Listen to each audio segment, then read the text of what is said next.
Hi, this is Sugar Cyanide from House of Cyanide. I figured while I was doing a bunch of videos, I would do another one on crystal books, since I just did my Egyptian pagan books. I wanted to share the books that I have.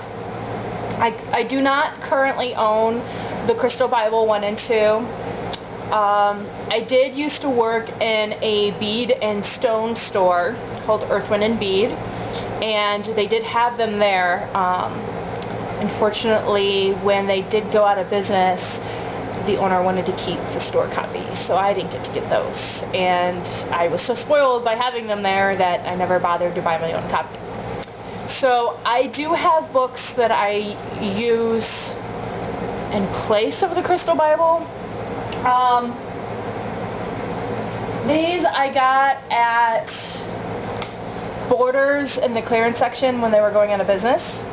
They're not as good, but they do work for my personal uses. Pocket guide to rocks and minerals. So I use this one to, it's got beautiful pictures, you know. I use this to help identify, you know, if I can't figure out what it is, which, working in a bead and rock shop for 2 years, it either has to be highly polished or highly unusual for me to not recognize it.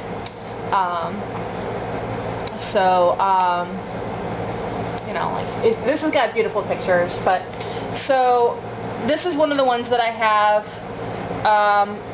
If I were to ever get my hands on a Crystal Bible, I will probably replace this with that. So, and then this will probably be given to a friend of mine, or, you know, maybe I'll take it to a resale shop or whatever, because I will have no more need for this. But this is what I have right now, and it suits my purposes fine. The other one that I have, again, I got this at clearance, is the Complete Guide to Rocks and Minerals. It's a big book.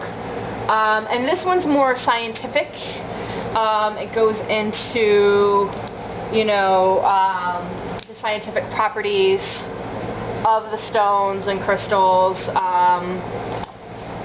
you know, what they're made of, how they're made, and all of that.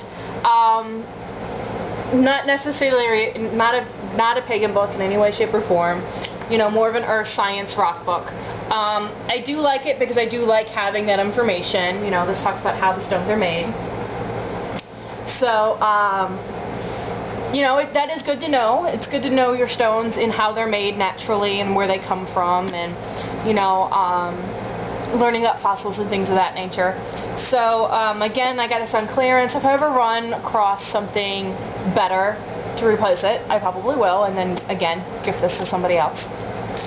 So, the next two books are the books that I do highly recommend to get, especially if you're getting into crystal healing and things of that nature. This book was recommended to me by a friend of mine who was basically my mentor. Unfortunately, I only got to study under him for about 4 months before he passed away. But this book was his favorite book, and through him I fell in love with it. And anybody who knows about stones knows this book. It's Love is in the Earth. And my mentor, who was a crystal healer, who did crystal healing on me and other people, and was certified and an RN and all of those things, was like, this is the Bible for crystals. Now, I know the other book's called the Crystal Bible, but he's like, if you ever need to own a book, this is the one to own. There are no pictures. It's just straight words. So you have to know what you're dealing with, because it's not going to help you identify. This is not an identify book. But it goes into so much detail about the stone. It's amazing. So, some of you watching this may know, now that the bead store is closed, I do make pagan jewelry and sell that. And when I make the pagan jewelry, I usually go through the stones, what the stones are made of, and list the properties of the stones, and then list how the stones interact each other, and basically charge the necklace for that purpose. Where I get that information from is from this book. Okay, so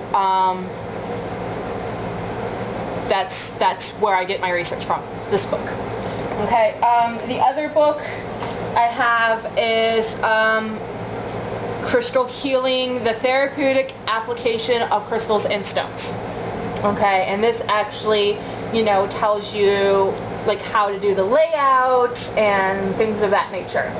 So these two books, if you're getting into crystal healing, must have. These are the ones to own. So that is definitely my recommendation. These were given to me by my mentor when he passed. So they do mean a lot to me.